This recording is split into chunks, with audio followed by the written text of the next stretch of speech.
Hello, everybody. This is Board Game Chats. I'm Myron. And I'm Chris. Hi there, Myron. How's it going? I'm good, Chris. How about you, man? I'm doing good. I have had a pretty eventful few weeks, getting a lot of games off my shelf of shame. Are you familiar with that term? Oh shit! I've heard of shelves, but tell me more about the shelf of shame, though. Shelf of shame is the games that you own that you haven't played. So I've gotten, I don't know, at least a half dozen off my shelf of shame. Games that I've never played but have owned. Now, that doesn't mean they're in shrink sitting on the shelf. I don't think I have any games in shrink, but games that I haven't played yet. And some were good, some were bad, but it was really nice to know, okay, I've played that and I can either add it to the trade list or add it to the keep list, which is good. Yo, that's good. I'm glad that works for you. For me, though, I know I tell you about the autism a lot. For me, my shelf, I actually enjoy that I have some games in shrink wrap. I have a game that's been in shrink wrap for 25 years. Oh no, really? What's that? Yes. What game is that? It is the Castle Ravenloft Dungeons and Dragons. Oh, It's okay. the 4th edition is Castle Ravenloft game. Yeah. And so like the thing that's interesting is, so I just enjoy the things being lined up and looking at them. Yeah. Because in my mind, the only thing I need is I need implements, because I can't keep track of a lot of things in my memory. So the books, like I can just actually call up the memories and play in my mind. Right. Like I don't actually enjoy playing with plastic and cardboard. I enjoy the experiences that I get when I play with those. Right. And so as I walk by like Tokaido, no, not no Tokaido, as I walk by 5 Minute Marvel, I remember us playing. Right, right. And that's how I experience the world. So bookshelves are interesting. But they never ask autistic people why we play the way we do, but that's why. Like I don't care about plastic or those things. I pretend to care about the experiences. But this is a long intro. It is. We should introduce our guest. Yes. Today we've got an exciting, multi-talented, many-hat-wearing guest, Joe Slack. Joe Slack is an author, a game designer, game publisher, and more. Joe, welcome to the show. Yes, legend. Hey, welcome to the show. Glad to be here.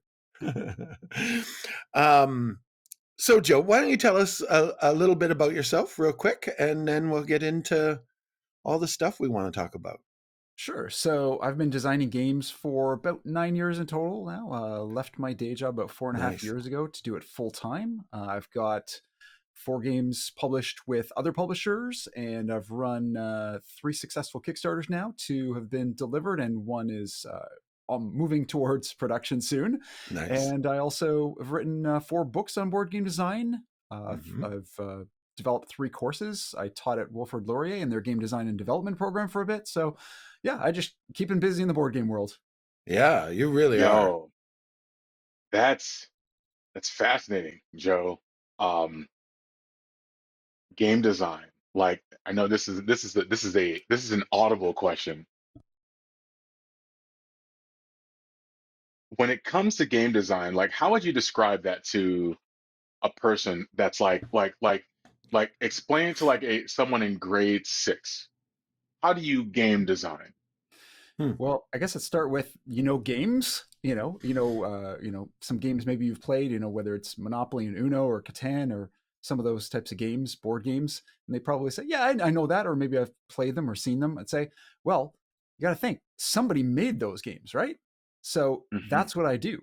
I, come up with ideas and I test them out and I try them with different people and figure out, what's working, what's fun, and what's not working. And I take out the bad parts and I add more of the good parts to try to make it a fun game. And that's basically what designing a game is all about. Very cool.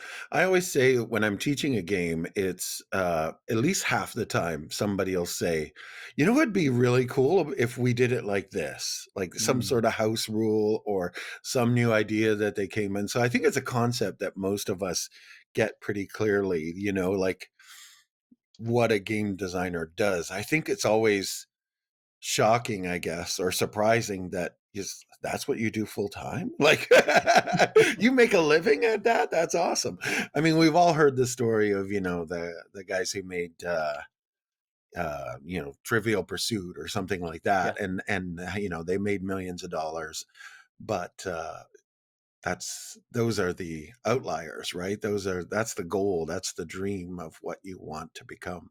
Yeah, and I remember studying those guys in entrepreneurship class in, I think it was grade 11. Nice. They had a video called Breaking All the Rules, and they didn't know anything about designing games. And at that point, Really? games were really tended to be something for kids and maybe a little for families. There weren't there weren't very many games that were really meant for just adults to play together, to get around, after dinner, break out a game. And they came out with this trivia idea, and they tried to put it together. They tried to sell it. They didn't really know what they were doing, and they eventually just landed on getting a really good deal with a publisher because a lot of people really enjoyed the game, and it just went from there. But yeah, even when I was growing up, I never really thought about the people behind the game. I just thought, oh, okay, this is like a Milton Bradley game. Okay, well, this company made it, right? You don't really think like Yeah. there's people behind it that actually made this, or independent people, Yeah. particularly. Most game designers are hobbyists. They just do this on the side. There's very, very few that do this as a living, as their day job. Yeah, that's a really good point. When I first got into gaming, a lot of people referred to modern board games as designer games because the designer's name was literally printed right on the box On the game. rather than just saying Milton Bradley or Parker Brothers or whoever. There was a name associated. It was like a real person made this. Wow, that's cool. It's not a committee in some boardroom somewhere. So can you tell us, how did you get started in board gaming, and do you remember your gateway game? Well, I guess I've always been a gamer to some extent. When I was growing up, we had all the classics. We had, Monopoly and Clue, and got into a board game club at school one year, and learned how to play Risk and that type of thing. And my family, particularly my grandparents, played a lot of cards. So we played euchre and cribbage and other games. Cribbage. Yeah. And I was always into like card games. They called me a card shark when card shark. Yeah. And how old were you as a card shark? Oh, probably, I don't know, like 9 or 10 probably. I love it. But Joe, then, please tell me you had a vest. And like a, you know what I'm saying? Those visors, the green visor. Yeah. No, I didn't have all that gear. But and then I did D&D with my brother and with some friends. Created a few adventures myself there, but then got more into video games. And then as I got older and became an adult, some of my friends were into kind of party games and that kind of thing. So the standard ones that you see out there, and we got into like Cranium and Cards Against Humanity and all those. But it was about probably at least 10 years ago. A friend of ours named Matt, he actually got my wife watching Tabletop with Will Wheaton, and she got really interested in that and was seeing all these really cool games. And one day she came to me and she said, "Oh, we got to go to the store. We got to go to 401 Games, and we got to go pick up these 5 games." She had a list, and I'm like, okay. And we went there and dropped some money and said, I hope these games are good because I hadn't played them before. And we started playing them, and it was an amazing experience. That was really my introduction to more, as you say, modern board games. And the one game that really put me over the edge was Pandemic. I saw, you can play a game cooperatively. You can do all these cool things. You're working together. We've each got these different powers, and we have to figure out how to, do something like save the world, not just like make more money in Monopoly or something, but like it felt like we were kind of involved in the game, and there's so many different things you could do and different ways you could do it, and so many ways you could lose the game. So that was one of the 5, and that's what really brought me into modern board gaming, I would say.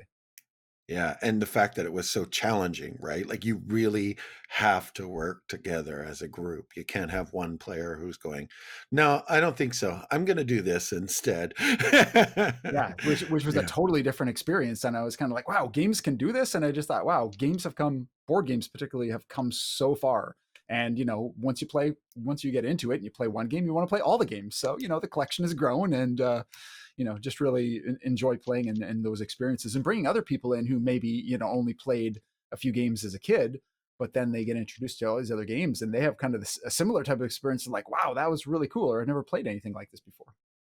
Yeah, bringing new people into the hobby is kind of like experiencing it all over again, isn't it? Yeah. Yeah, it really has that feeling, like being able to share your joy with somebody else and seeing them, seeing that spark or that, twinkle in their eye when they're like, oh, wow, that was really cool. Or, oh, I pulled off this really cool move. Or I can't believe I actually won this game. Yeah. And you see them get it and you're like, I remember what I thought when I played this for the first time, or a game like this for the first time. And maybe that's why, we as board gamers sometimes get a little offended if someone doesn't like a game, right? It's like, oh, that game sucks. And you're like, oh no, don't make fun of the thing I love. Like, why does it suck? It doesn't suck. But because we're so personally invested in it with your memories, and it gets tied up to, why you love board gaming, as well as that particular game. Yeah, but I think that applies for a lot of different things, whether it's music, movies.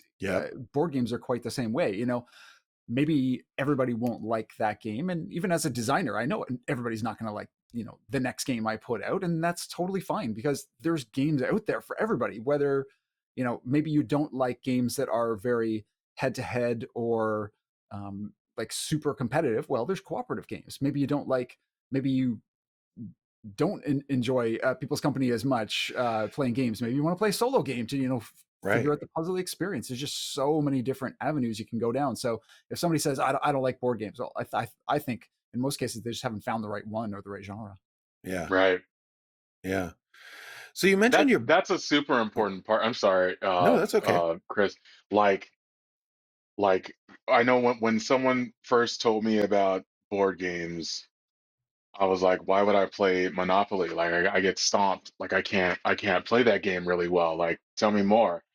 And they were like, yo, yeah, like a bunch of adults that like have jobs and are upstanding people, we're literally going to go to a bar. Like people have reserved babysitters and stuff, and we're actually getting dressed and putting like, you know, like cologne on it and stuff. And we're going to the bar, and at the bar we're gonna play board games, Yep. not video games, board games.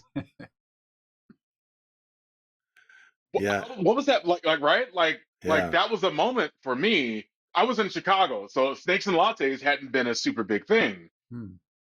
But I was like, yo, like there's something to this. Yeah. Now I'm gonna spoil it. I'm gonna say community, but like, yeah. What do you think, Joe?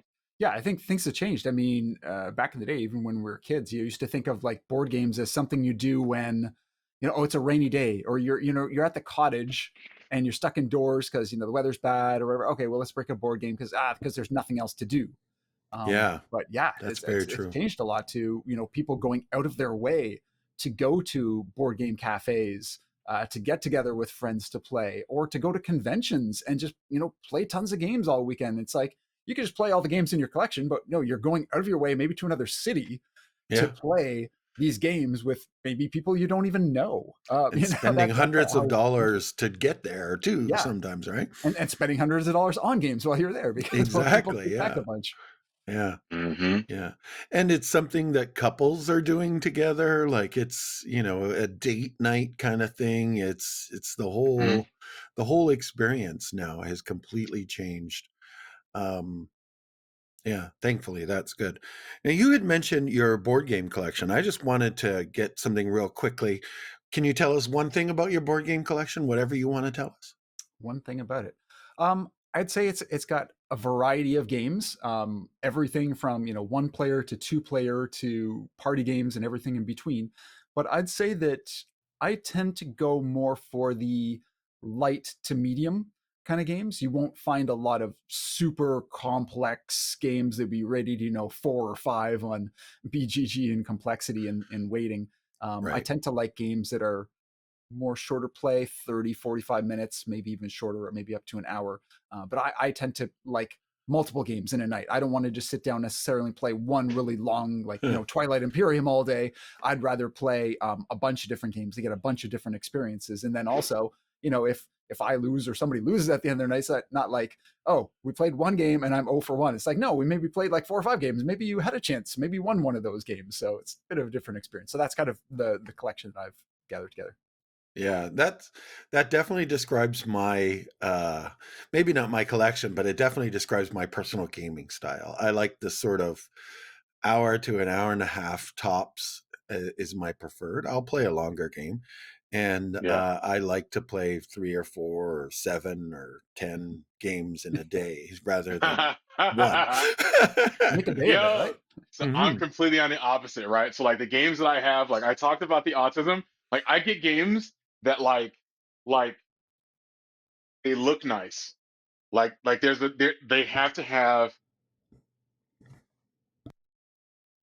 have to look nice. Like it like tickles my mind to see certain colors together. And the other thing is, when I was introduced to the game, even if I was just watching people play, it's the experience that I felt when I was there with people. This is why I buy games that I've never played, and I have actually no intention on playing them. It's it seems like a normal gamer shelf, but I'm like, no. I really love looking at Everdell, the complete edition, right there. Oh, but that's a bad example. We've played your copy like 3 times in a weekend. I think it was 3 times in one day. Yes, but I know what you mean. I'm just saying that one's a bad example. Well, so here's the deal. So I have the huge box, right? Yeah. But I still have the boxes of all the stuff that's in it, and the boxes for the other stuff, because I don't want to get rid of the boxes. They are beautiful boxes. That's very true. They make me feel good. So yeah. I'm sharing a lot here, Joe. Like this is a very special board game chat. I think that's a valid thing. Like I have a lot of that as well. I love seeing my board games on the shelf. They, my particular collection is organized mostly by size and color. So, all the purple games are beside each other, all the yellow games are beside each other. And it just gives me joy to look at them. And like you said, I remember the experiences. Sometimes it's the first time I played that game. Sometimes it's a really funny experience. Do you display your games in any particular way, Joe, or are they just kind of shoved on the shelf as wherever they'll fit? Well, I was going to say, you both have a very interesting approach. Like, I mean, the color scheme one, and then just like the boxes just really look good. Like for me, I try to go alphabetical to an extent, but I also have kind of groupings. So what I do is I have one shelf that's just solo games, because if I'm in the mood for a solo game and nobody else is around, I can just quickly grab that. And I've got one other shelf that's just all 2-player only games, and then I've got a couple other shelves that have just like really, really small box games that just like I can fit a whole bunch of them right into there, and they're very small. Like they just won't sit nicely on the shelf just side to side. There's just so much space around them. But then other than that, I try to go and then I also have a shelf or 2 that are just cooperative games, and then the rest of them I try to put mostly in alphabetical order. But when you get a new game and then you have to reorganize things, sometimes it's like, okay, that's more of a party game, so I'll just put party games down here, kind of thing. Right. My shelves got so full too. The last few games I've had to have one facing out, so I'll put it like I'll have all the other ones where you just like see the spine, but then like for another room I have to put that like flat in front, so you'll see the nice full image of the board. So I don't know, maybe I either have to get rid of a few games or get more shelves, and it's probably leaning more towards getting more shelves. But yeah, that's hashtag board gamer problems, right? Yeah. Need more shelves. Need to get some more games off my shelf of shame. Hashtag board game problems. How about the friendships that you made while gaming? That's a big part of what we do and the draw for a lot of us. Have you made a lot of really close connections while gaming? Yeah, I'd say in a lot of ways, whether bringing people in and having a stronger friendship, like friends or my wife, or other people, but also meeting other people. I've met lots of great people. I would say more on the side of game designers, because when you go to these game design events, you meet a lot of them and you see them over and over again and play their games, they play yours, and you develop a friendship. And one of my closest friends I met through board game design. His name's Sylvain, and we've designed multiple games together. We have one published, one that was the last Kickstarter we did, and another one that's signed. And we work on dozens of games at a time, even sometimes, which is crazy. But we've developed a really close friendship, and I've made other really good friendships with other people that I've met at protospiels and conventions and these game design events. So yeah, definitely there's a lot of great people out there, and it's just evolved that experience. And it's just one part of game design is it can be a lonely experience if you're just designing games on your own. So designing games with other people can be really great. It pushes you to do different things and you have a second opinion, but also it's just more enjoyable in a lot of ways because you're doing something with other people, and those people can become friends and you can develop really strong relationships with them. How does that work? I it's something I haven't talked too much to designers. I know a lot of designers collaborate that way. Like you'll see games designed by blank and blank, like two or more sometimes people. Do you ever get do you have to find someone who sort of sees the same vision of the game, or do you just, I like this person, I trust them, and let's let the game go wherever it goes, and if that means the game I was hoping to design turns into something else? Well, I think it's really important to find the right partner for designing games, and that doesn't mean you have to work with the same partner all the time. You may have different styles of games that fit better with other designers, Right. but a lot of it is just finding that person that you really get along with and that really complements your style too. For example, Sylvain, we work amazingly well together because he really enjoys the crafting aspect. So I'm more the type that's like, I'll just put together the quickest, dirtiest prototype I can just to test an idea. And when he has an idea, I'll go to his place and he'll break something out and it looks almost like a finished game. He's using all this foam board. He's found this great art. Everything looks great, and I'm like, wow, how long have you been working on this? It's like, oh no, this is gonna be the first playtest. I'm like, what? So, but he loves that. He doesn't care if the game breaks, it doesn't work, and he has to change things all around. He just loves that aspect of it. So he's more into that, like the creative part, designing the look and feel, making sure that the theme and the mechanics just really align well. Whereas for me, I come at it more of an approach of making sure the mechanics work solidly, and it's fun experience that way, and also the balancing and the math behind it.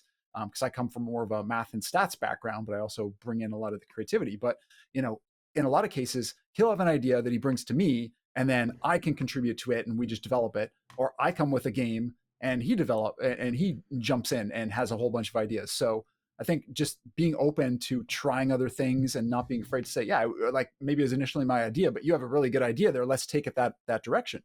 But I've worked with a lot of different designers, co-designing, and sometimes it's a great experience like that, and sometimes it's a little bit more of a slog, or you find out that you're the same type of designer. You're both more into the numbers and balancing behind it, but not really as much into the theme or the look. And it can drag, and sometimes maybe that first prototype takes a lot longer to get to the table because you're both kind of wanting to work on the same thing. So I think if you can complement each other well in the things that you do, but also you mentioned like having the same vision, like you really have to be on board with where the game's going to go or where the game's going to take you, and also the end result. Like, are you both adamant about wanting to self-publish and maybe do Kickstarter with this, Right. or do you have no interest in that whatsoever and you just want to pitch this to publishers, or you just want to make a fun experience and see what happens? Because if you have a different idea of where it's going to go or what the game's going to be, that can be really challenging. You could end up butting heads. And so I think both parties, or multiple parties, if you have multiple designers involved, have to really understand this is the vision for the game, and we're okay working on it, and it's okay if not every idea is mine, and to listen to each other's ideas and just to try to make it the best game possible, and then take it that direction that you're all comfortable taking it. Yeah. What about something like criticism? I know game designers, everyone that I've talked to, with very, very few exceptions, seem really, really open to, I would call it constructive criticism. Like this game, I don't really like this part. I don't like this. Your game was not fun. Well, okay, well, what could I do to make it better, kind of thing. It doesn't become this personal thing. But I would think that if you're working closely with someone, you kind of got to have a similar way of communicating that, right? Like if you're someone who's very blunt and says, this is crap, that idea is crap, we're not doing that, Joe. or are they someone who's like, I don't really like that, and here's why I think, it would be better if we did this, this, and this. That kind of communication style must be something that you butt against when you're working with another designer sometimes. Yeah, so I'd say as a game designer, you really have to develop a thick skin, because you're constantly just being told this sucks about your game, in a nice, polite way. But like you said, that constructive criticism. But when you put your game to the table, especially early versions, you're going to hear, oh, that doesn't work. This is no good.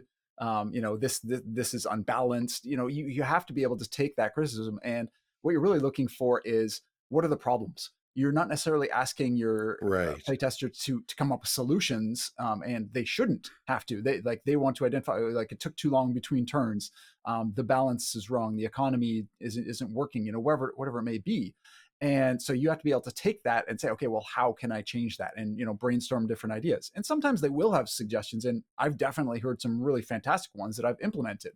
Right. But the main thing is identifying those issues.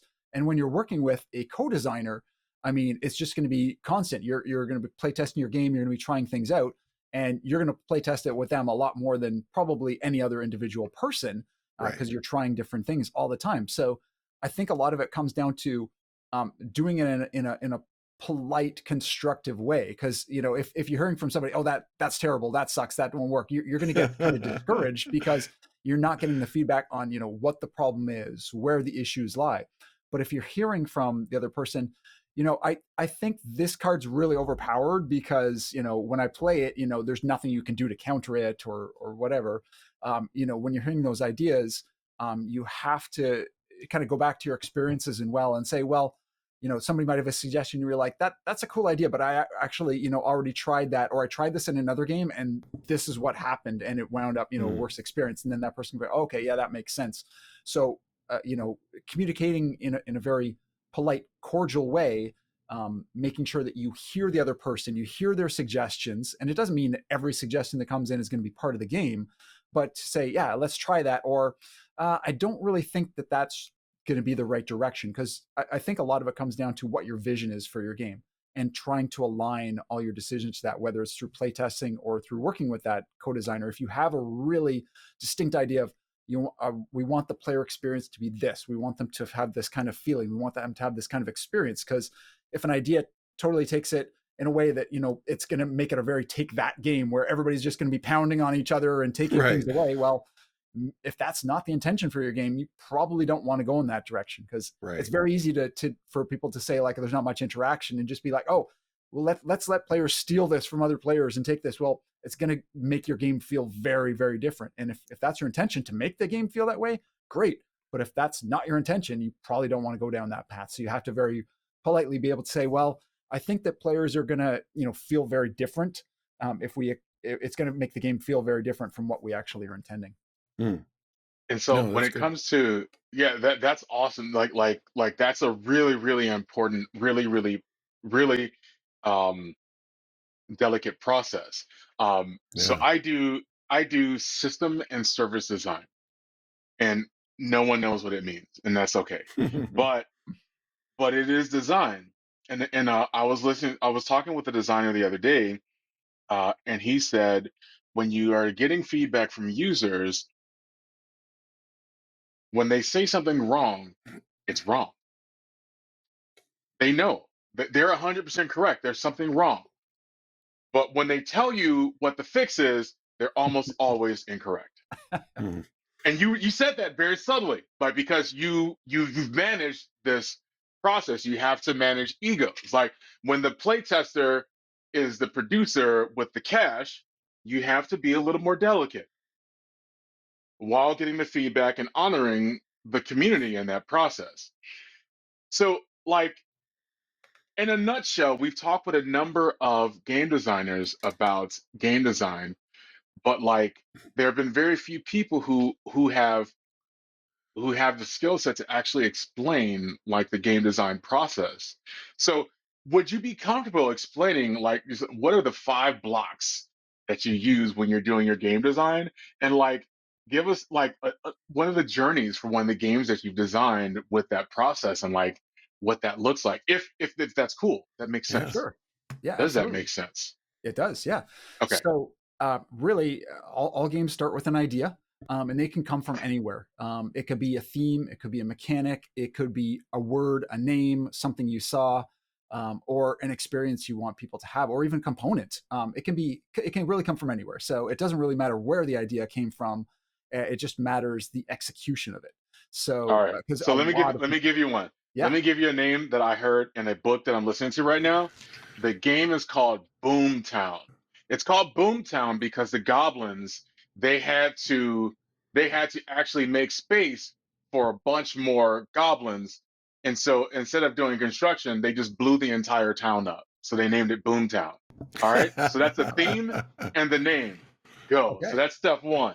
Yeah. So Cool. what you want to do now that you have an idea, the best thing is to come up with a prototype. I mean, so many people have an idea for a game, but they never get further than that. So it's ideas are important, but without execution, there's nothing more behind that. There's no actual game.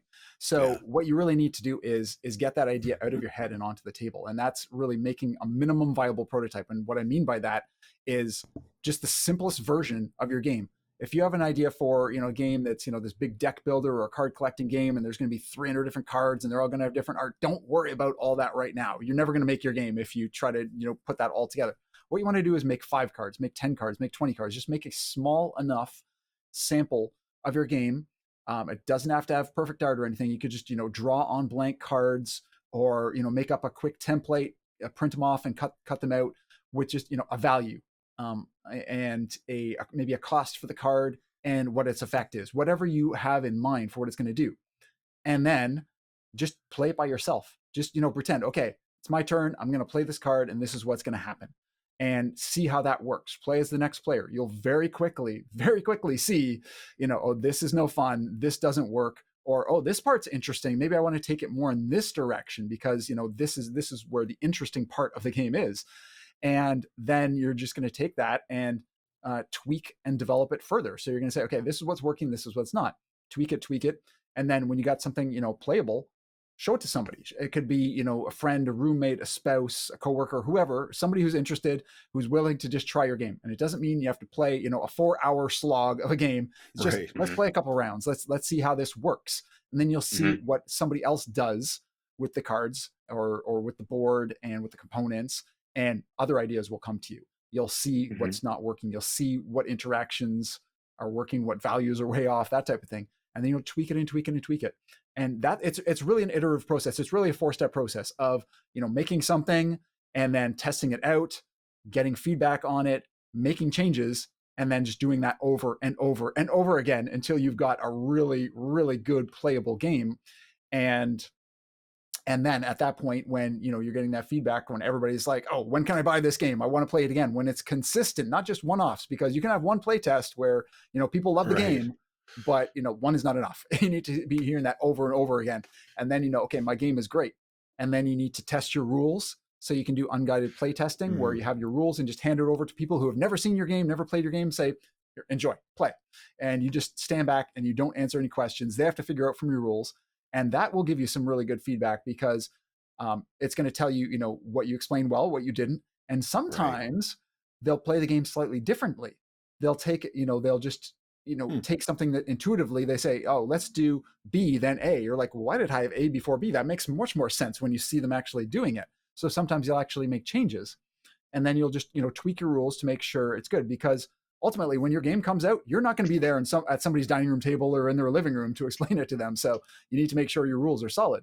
And then from that point, once that's ready, then you can decide what you want to do. You can pitch your game or, prepare to self-publish, whatever direction you want to take. And there's no one right answer for anybody. Maybe this is a game you just want to enjoy with friends and family.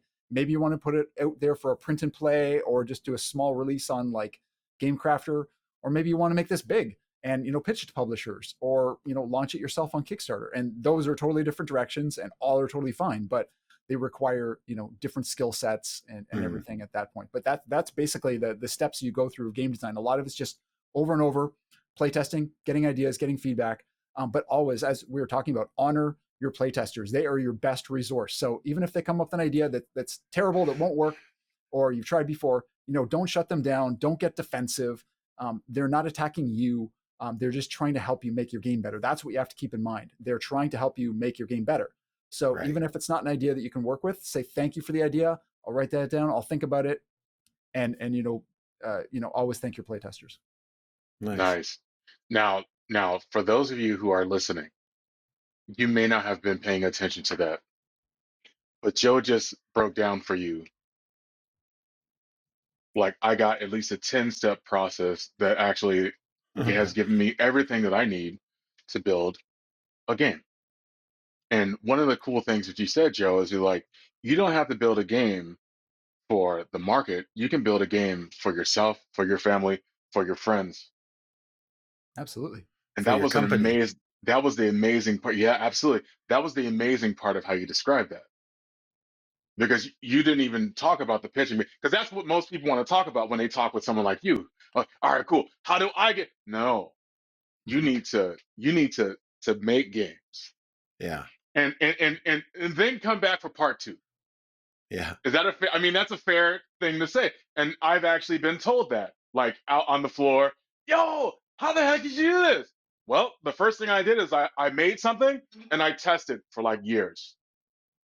And I got better. And I got advice.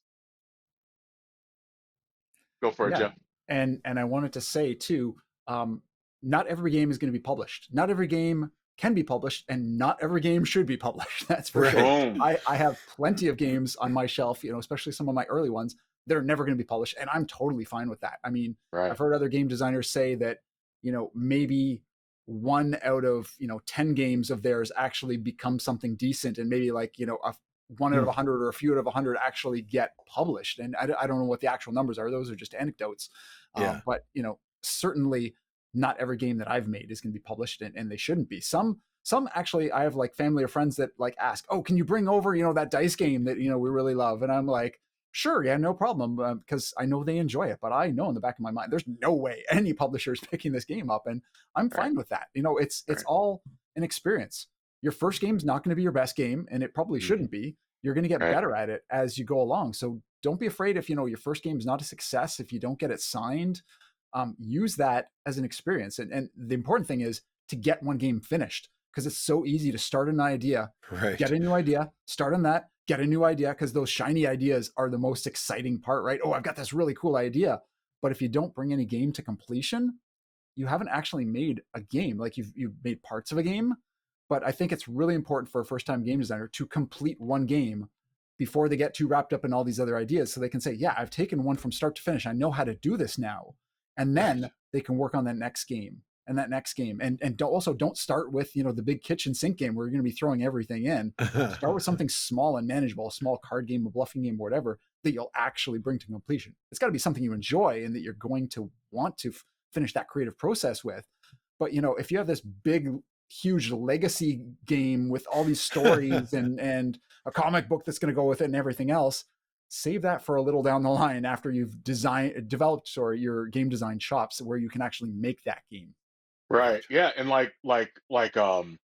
you want it. So don't turn it to nightmare mode. Don't play on Apocalypse if you're not a professional, right? Right. Like that's nightmare mode. Like Joe, I'm pretty sure that if you had to, you could burn all your energy up and burn yourself out for a month and get it done. But like you can do that because you have the experience and you have skill. And so that's a key piece of it. In product management and product design, one of the things that we talk about is the fact that, like, look, your first thing is never right. Like it's crappy, so you might as well do it. The only way you know is when you interact with the people who want it, to determine if you're actually trying to deliver some value to the market. Yeah. And you can't be afraid to, you know, put that first version out and get feedback from people. It's going to be terrible. It's not going to work, but Right. it's not going to get better if you don't make that first version. Yeah, if it doesn't get out of your head, you'll never know Right. for sure, right? Yeah. Now, Okay, I was go going to ahead. say, Joe, so I wanted to know about the process because we've had guests on in the past, and I found that digging in beyond the surface a little bit, like, creates a really, really amazing conversation. But I want to shift over to like the games that you've designed. Like, Cool. talk about that for a bit. Sure. I'm I actually mean, on script now. I made it to the script. It only took an hour. There's so many games I've worked on. Some that have made it somewhere, and some have not. But if I can give you an example, Relics of Rajavihara. So this is a solo puzzly game, and it is a game that I came up with basically after playing a lot of different puzzly NES type games. Fire and Ice is one of my favorites. It was a late release on the NES, and I absolutely love it. I love puzzly types of games, and games like that, and like Kickle Cubicle, Adventures of Lolo, some of the puzzles in some of the early Zelda games. I wanted to create a tabletop tactile experience that was similar to those, but still being something fresh and new. So my first idea was, okay, it's going to be pushing around blocks and trying to solve something. Okay, well, what's that look like? So I went to the dollar store and I got a bunch of small wooden blocks. I made a small grid, a 5x8 grid of spaces that were the same size as those blocks. And it's funny enough, it turns out that is the exact design of the final board. It actually ended up 5x8. It just worked. I just worked around it kind of. But I started off with that, and I grabbed like a meeple and like a wooden heart. So a couple things I had from like the Game Crafter, from an order where I just ordered a bunch of bits. And I could have just as easily grabbed a couple things from a couple boxes on my shelf, and that's an easy way to do it. If you want meeples, if you want cubes or whatnot, just borrow things from other games on your shelf. Right. And I just set out a bunch of blocks, and I'm like, hey, what's the player got to do here? Okay, let's set up a bunch of blocks, and you have to. And then I put the meeple down. And I'm like, hey, can I get from here to there to collect that heart, kind of thing? So I just set up a level and tried it out, and it's like, okay, there's an idea here, I think. And then I just took pictures of like the setup for different levels and designed a couple more, and then I transposed them onto I think I started with like an Excel sheet, because I could very easily make equal sized blocks that or spaces on the board, and say, okay, on here there's two crates, and on here there's like one crate, because I thought they're pushing around crates. So I just designed it that way, and very quickly I said, okay, well, there's an interesting idea here, but if it's just crates, this is going to get boring pretty quickly. So I have to introduce some new things. So what are some other objects or blocks that I could introduce that do different things? And I thought of, well, there's some games that have like ice. Well, ice, you push it, it's going to slide, right? It's going to go as far as it can until it meets resistance. Okay, there's a cool idea. What about something stationary that you can't move, like a boulder? Okay, that was an idea. And and then the idea of, oh, well, what about other things that get in your way, like fire? Oh, okay, that can be kind of cool. How can you work around fire? And then, well, what do you do with fire? You got to put it out, right? So you need water.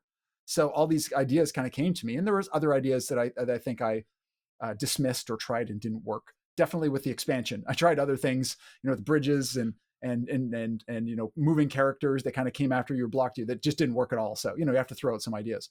But I started with that, and I started developing ideas and levels, and then it was constructing. Well, okay, this seems kind of like a story, kind of an evolution. Well, what do video games do? Well, they do kind of tutorials.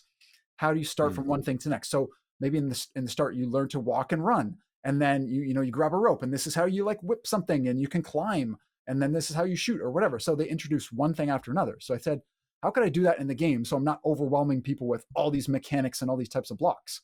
Right. So, okay, develop kind of a video game kind of structure. 10 levels where you go through, where you're solving these increasingly difficult levels just with crates. And then you move on. Okay, now you open a new adventure, a new box. Oh, now you got boulders. Oh, okay, what do these do? And there's a card to say, okay, these interact with you this way. So you're introducing one small thing at a time. Right. And then developed a story around that there's this, crazed man named Montalo, who's your arch enemy. And, he's trying to, summon these spirits and take over the world. So you have to stop him. So at the end of every level, just like a lot of video games, like I'm thinking back to like Mario, the original platformer, that, really took off. at the end, there's Bowser, and then he runs away. Oh, and your princess is another castle. Oh, kind of okay. Let's see if we can play with that. Okay, so 10th level. Okay, you have to like actually face him and take him out. But oh no, he actually snuck away at the last second. And he went down to the next floor, and now you have to go through another 10 levels to face him again. So it became this 50 level adventure where you're increasing this difficulty over time and introducing new things over time. And then the last thing was like, okay, well, video games like that, okay, you get to the end and it's done. Will you play it again? Maybe you'll pick it up another year or two from now if you forgot all the puzzles and stuff, but maybe you won't. So what can I introduce that's going to get people playing back, have more replayability once they beat that? So I came up with an idea of kind of a create your own level system where you randomly draw blocks and you build up your own levels, and you have to find a way to do it. So it's going to be different every time. And that kind of worked, but I thought maybe that's not for everyone. Maybe everybody doesn't want to build their own kind of thing. So I came up with another system where you can go back to some of those old levels that you faced in the campaign, but with whole new challenges. So you draw cards, and maybe you want to try 2 challenges at start. So you draw 2 cards, and okay, here are the 2 new challenges. Okay, well, now this block is actually in this other position, and there's a different gem you have to get that's over here. Okay, try to figure that out. Wow. And it's going to be harder than the original one. But you can go all the way up to 8 different new challenges, which move the board, change things around. So you can't play it the same way. You can't just be like, oh, I'm going to do this and come over here and get the gem and move on to the next one. No, now everything's in different position. You can't do that anymore. You're going to have to find a completely different way to do this. So you created a procedural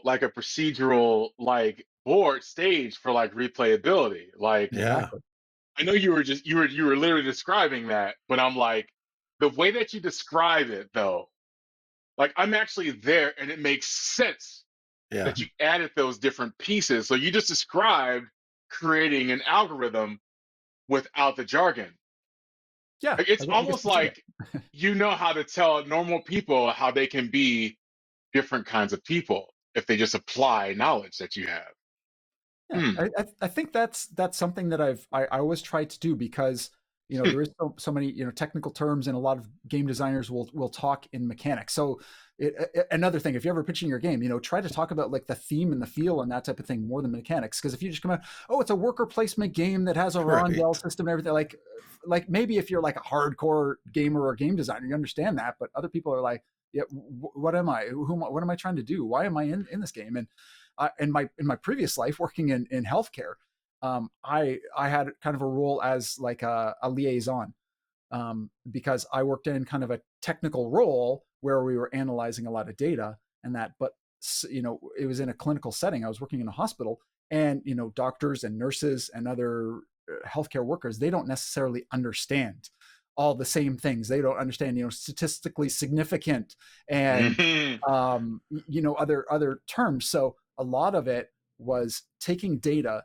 and turning it into something manageable for people. So like in graphing and reporting, making things visual, explaining things, analyzing, saying what this actually means, not just here's a bunch of data and you figure it out, but this is what this means, and this is what you might want to look into.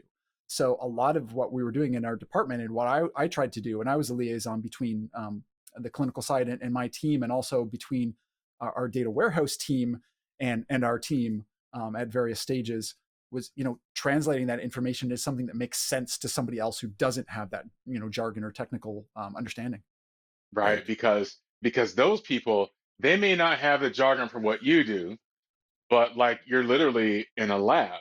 Like everyone is like in peak form, and so there's a respect involved with honoring people's feedback. Yes. And you have to do that when you're I liaise all the time in the roles that I do. And that's a really important skill. I think the other thing that you touched on, Joe, and this is one of the things that I think about a lot when I think about the video game industry in particular, is I think the work that we're doing, even in this conversation, is making the people more sophisticated about the process of building these things. Yes. They're not being built by faceless corporations. And so how do we create a community? Like I think on the board game side, the tabletop side, there's a lot more community and respect, mutual respect. Whereas I found in other industries, Like instead of giving feedback like, man, I don't really feel really good when I lose all my things. And I would say in the video game industry, like the feedback that you would give was like, dude, this is what, why am I losing to all these trash mobs? Get good, noob. What the fuck? Like this suck. Like that's so how do like in the tabletop realm, we figured that out, but how do we make all of us more sophisticated so that we understand that these are people, it's things, it's not magic, and that we can make this sustainable if we treat it with the right amount of care. Yeah, I think in a lot of cases, Hmm.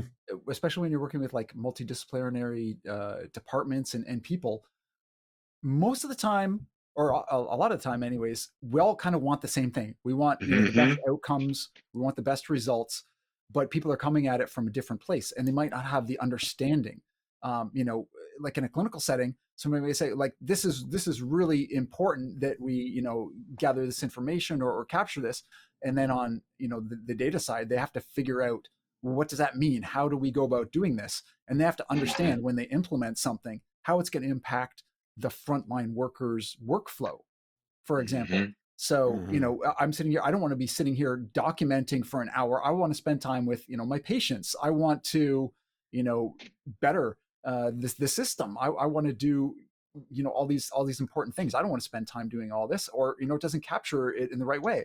So, you know, somebody clinical needs to be able to talk to somebody on the IT side to say, this is what we need, this is what's important, this is what's not important, and, you know, and come together with that kind of common language. And a liaison can quite often do that. I mean, I don't know how that applies necessarily completely to the board game world. I think we're all trying to get to the same point though, because you've got board gamers, they want, you know, the best game, the best experience, and they're trying to convey that to the designer.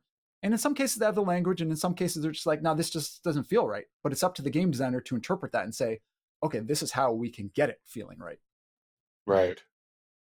Very interesting.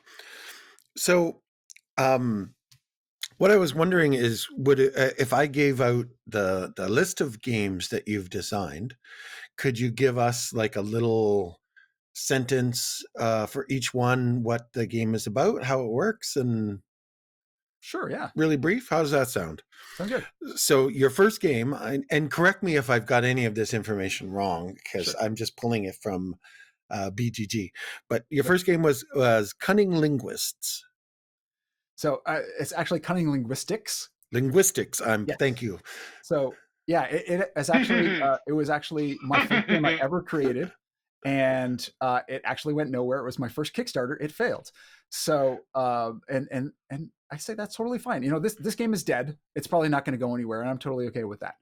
First off, but about the game, it is it's kind of a word party game where you have all these different cards with words on it, and you're trying to come up with the funniest answer to whatever question is on the card or topic. So think of it kind of like Apples to Apples or Cards Against Humanity, but you get to come up with the answer within a restricted framework.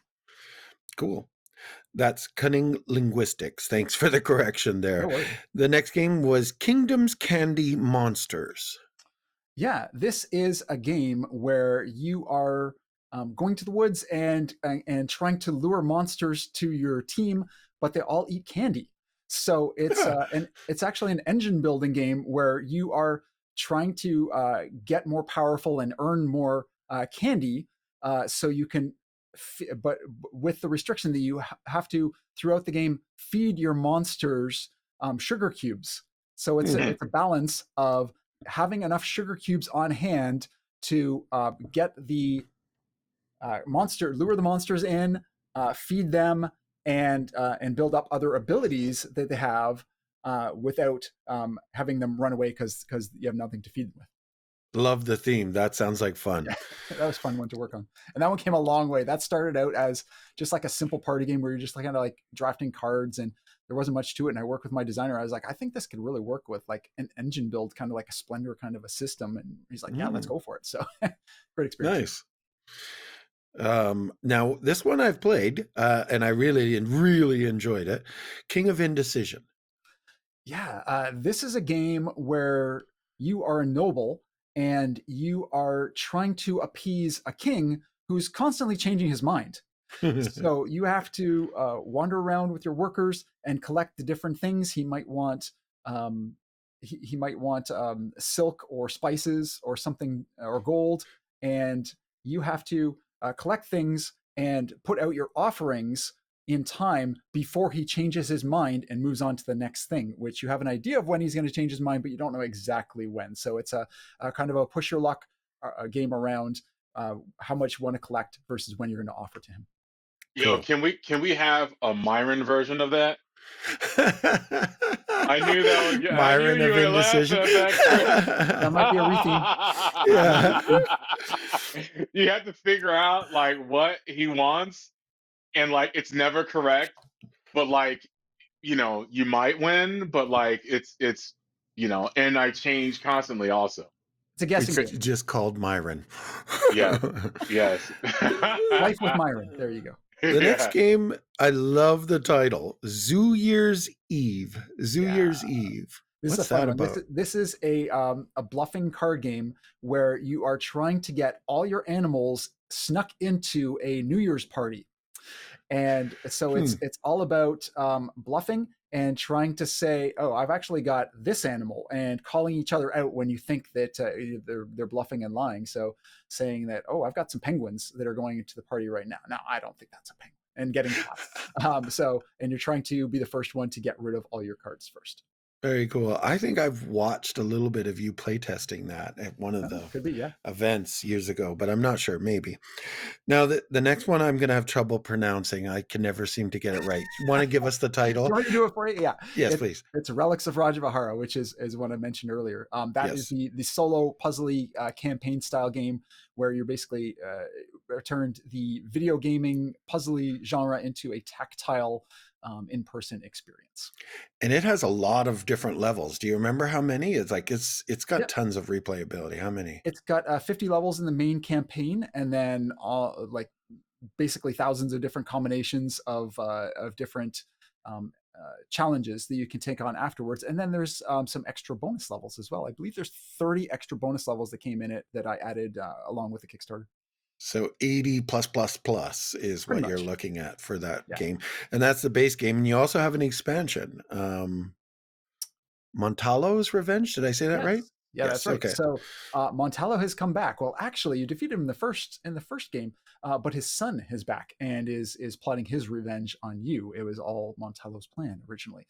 So you are thrown back into the world, into a cavern you have to get out of to make it out alive. So 30 new levels, and have introduced some really interesting things that weren't in the first game. Maybe some things that you wanted to do in the previous version, like be able to move blocks down from different levels. So I've introduced ramps that allow you to do that, and some snakes and portals that introduce brand new challenges that are going to make it even more challenging than the original.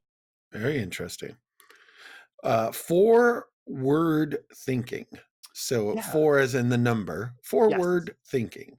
Forward Thinking, that's a game I co-designed with Sylvain Plante, and it is a fast-paced word race, as they describe it. So it's a game where you have these hexagonal tiles, and on each side you have 2 letters, and you're trying to combine them with the tiles that are on the board to make 4-letter words.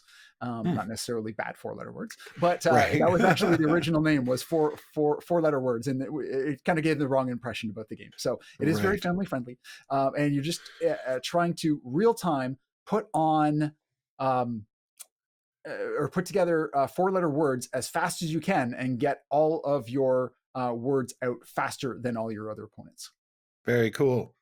Now, there is another game listed, but it's not out yet. I think we'll save that for the end of the show. I'll get you to talk about that one.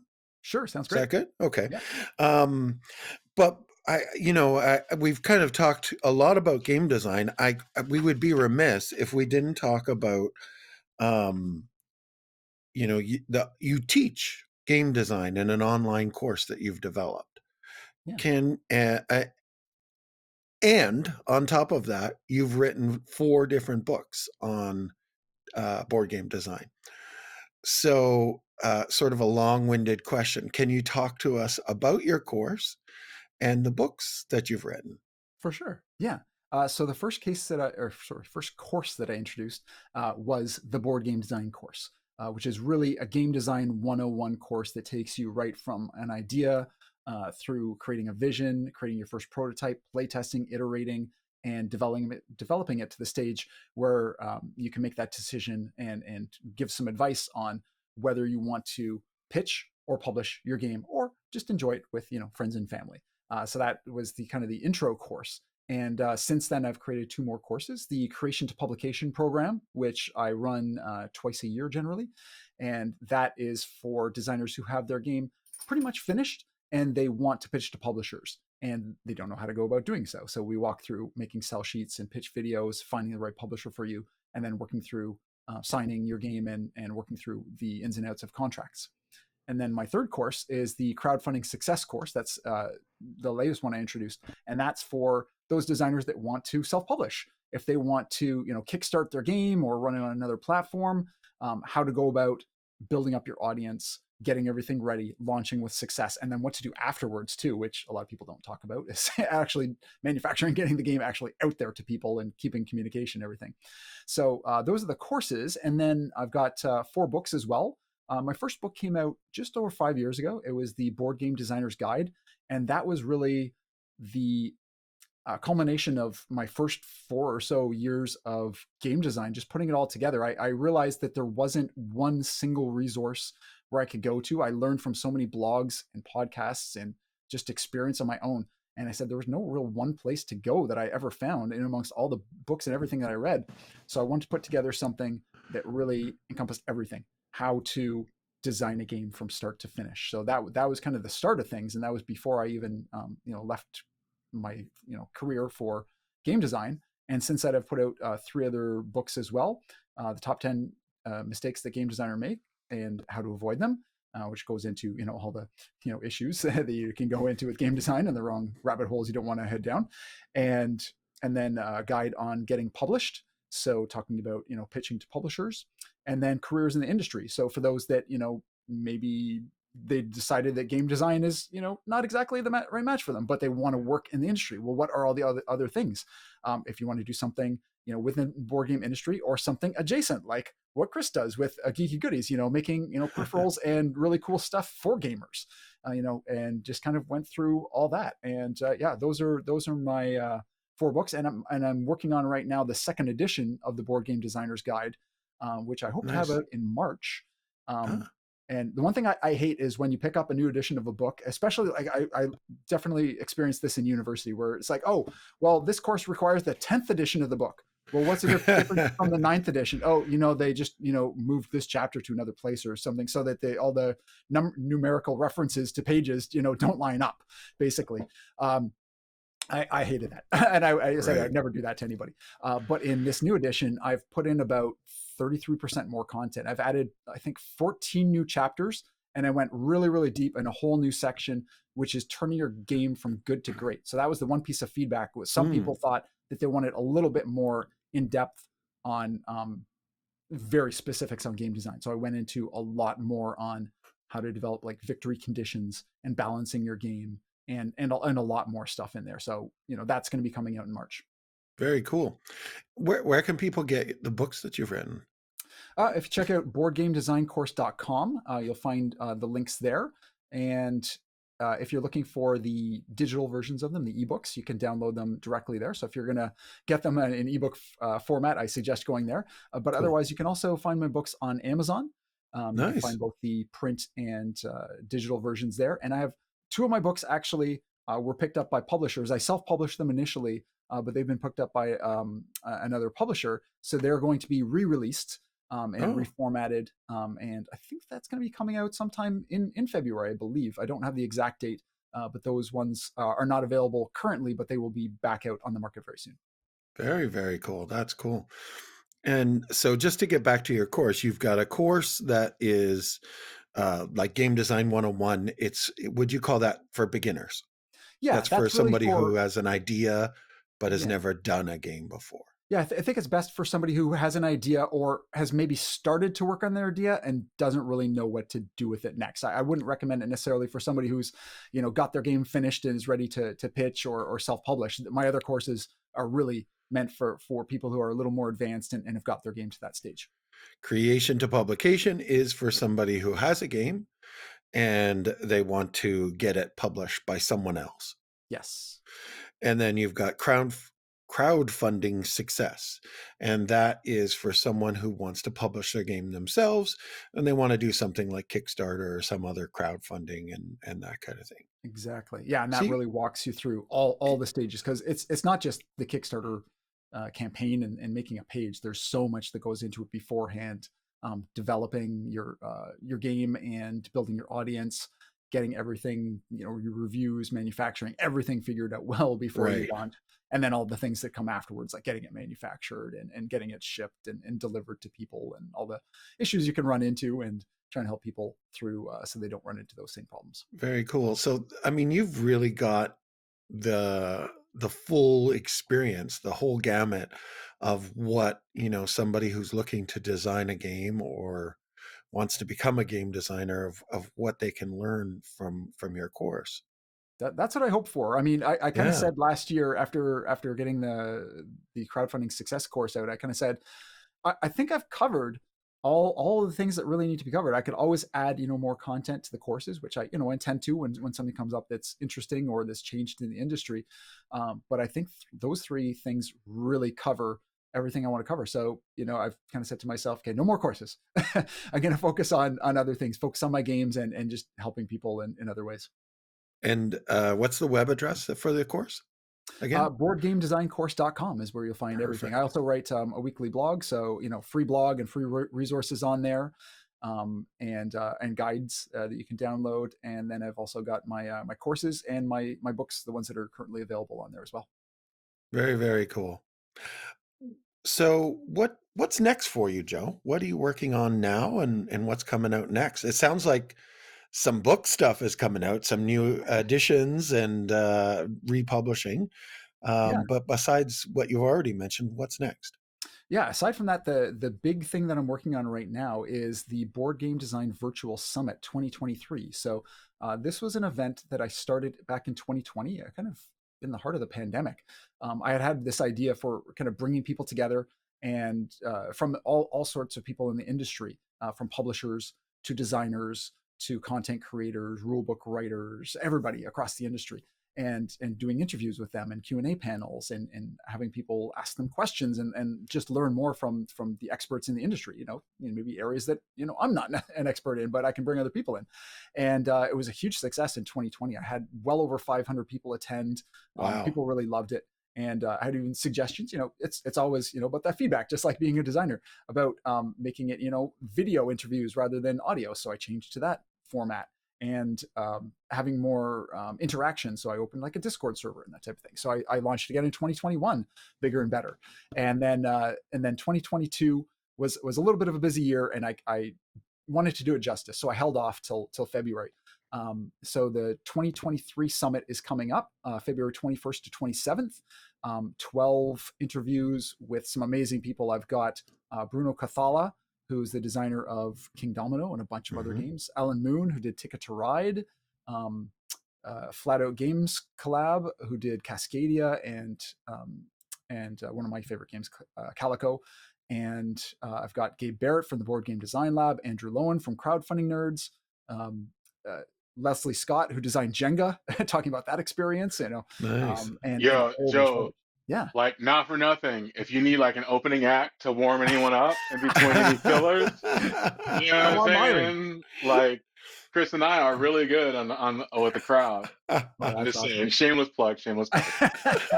Absolutely.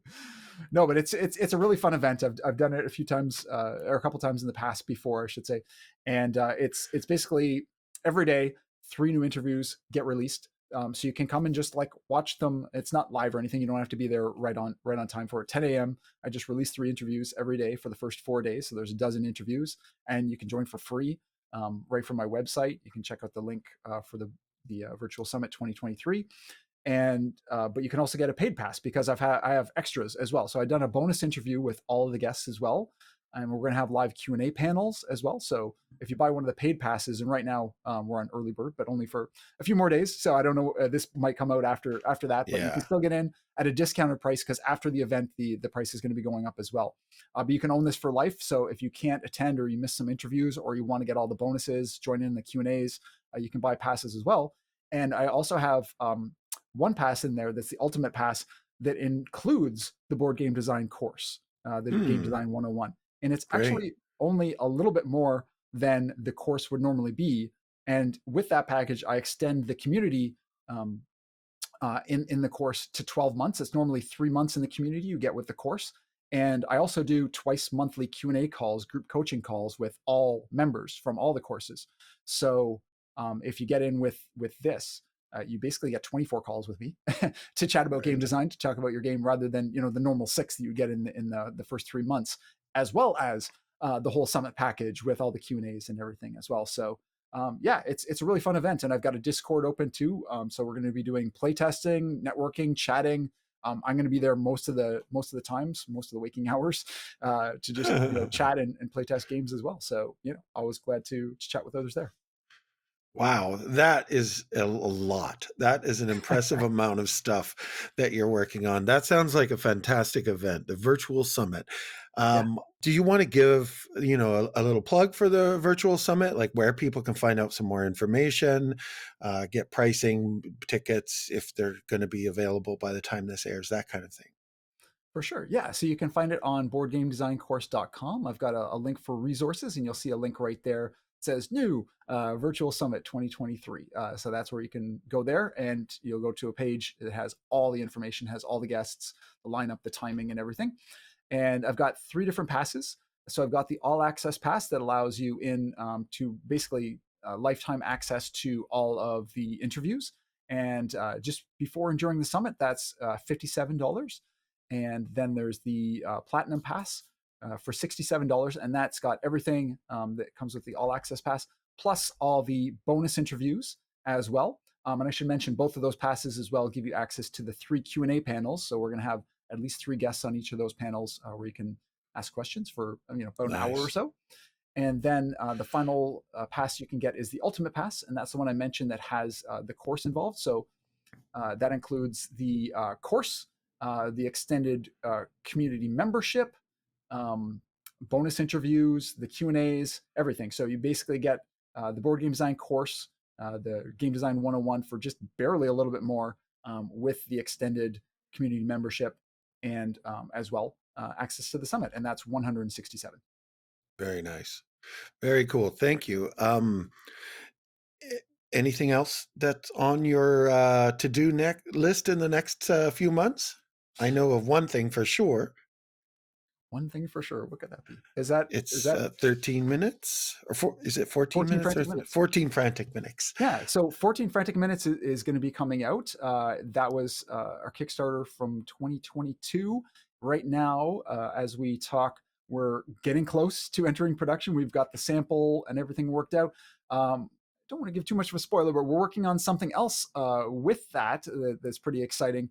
That might slightly delay it coming out, but our timeline is to deliver by November 2023, and I think we're going to be well ahead of that. But it's still available on GameFound for late pledges.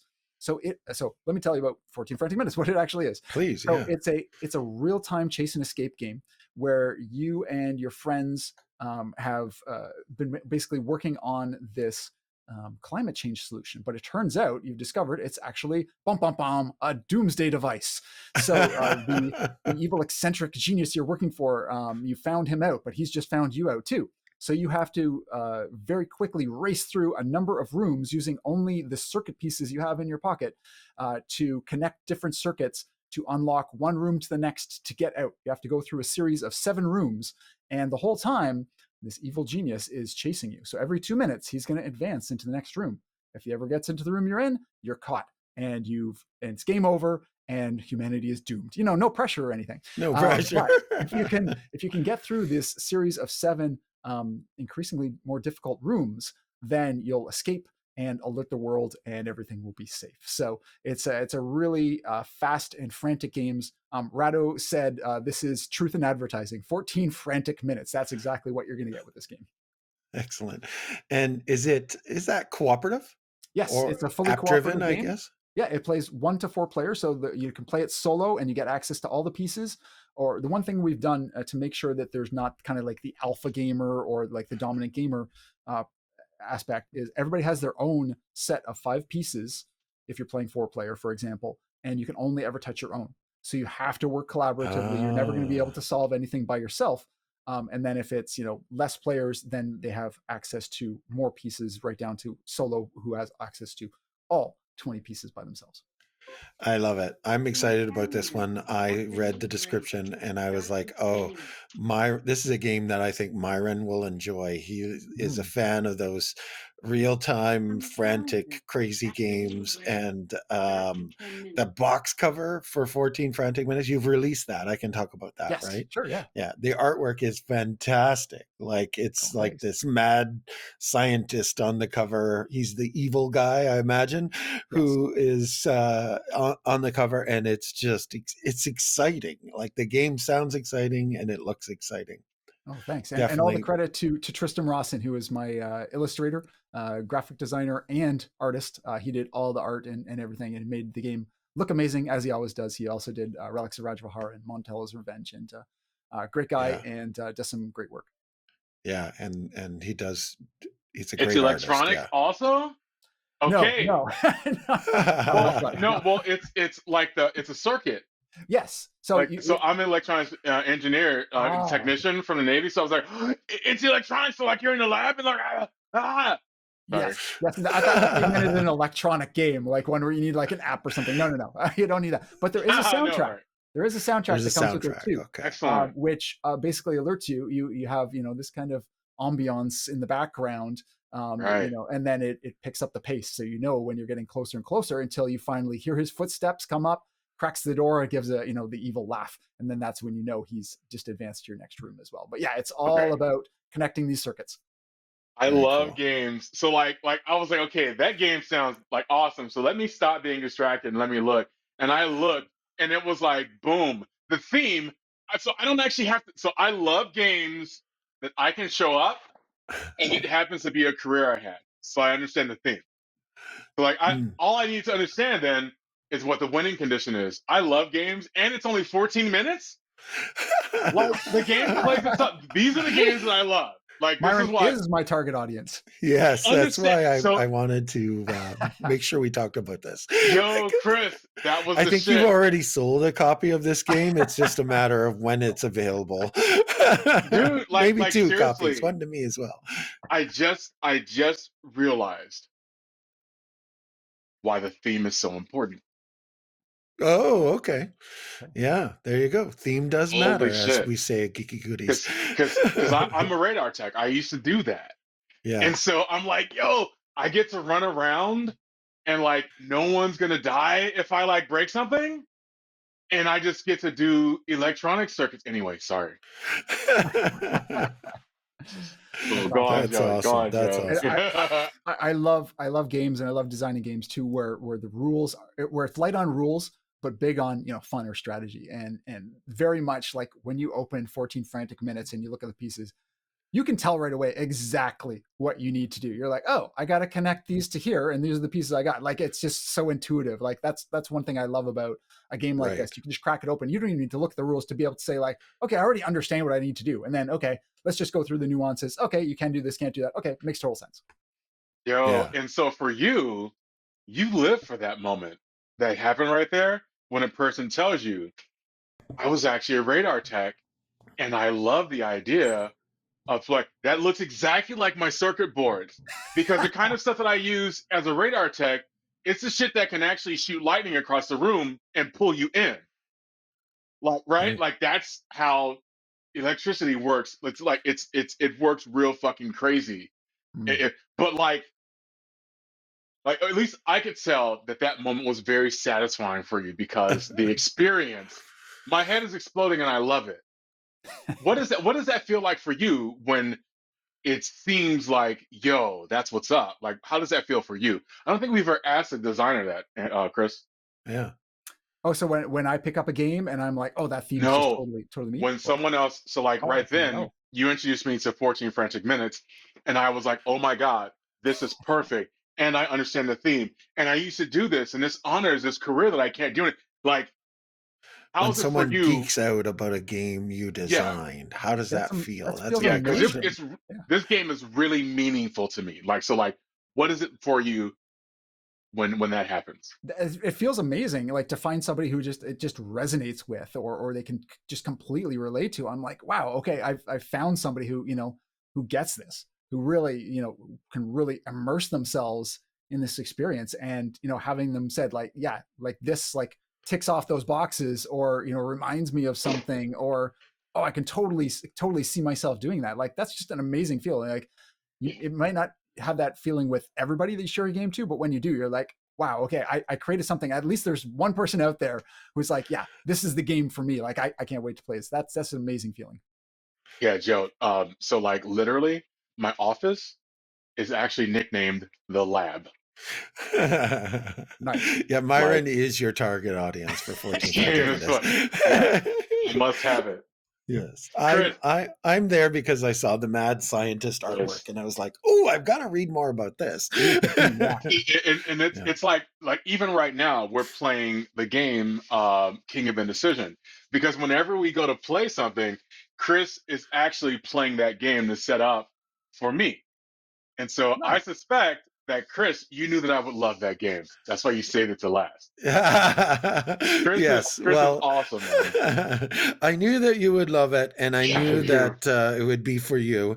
And I know that that's a game that's coming up. So that's November of 2023 that game's coming out.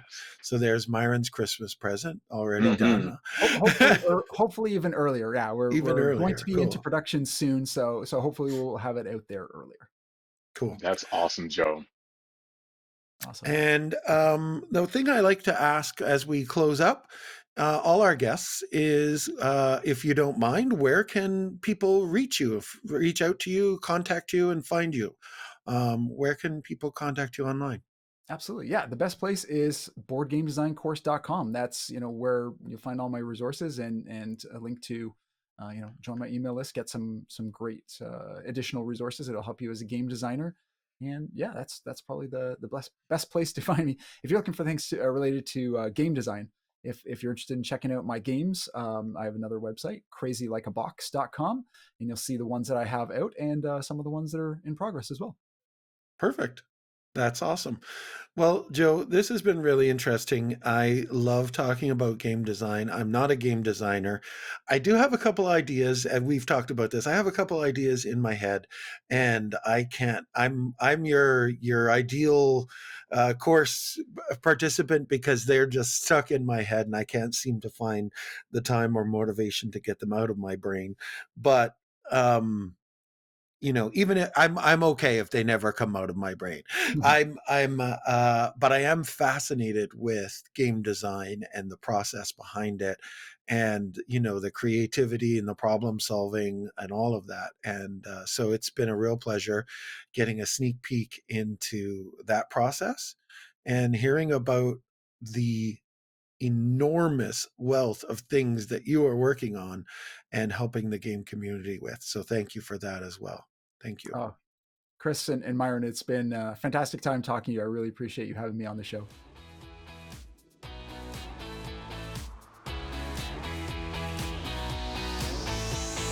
Thanks for listening to Board Game Chats with Chris and Myron. Be sure to subscribe to the podcast, check out their website at boardgamechats.com, or drop them an email at boardgamechats@gmail.com. You can also find Board Game Chats on Facebook, Instagram, and Twitter.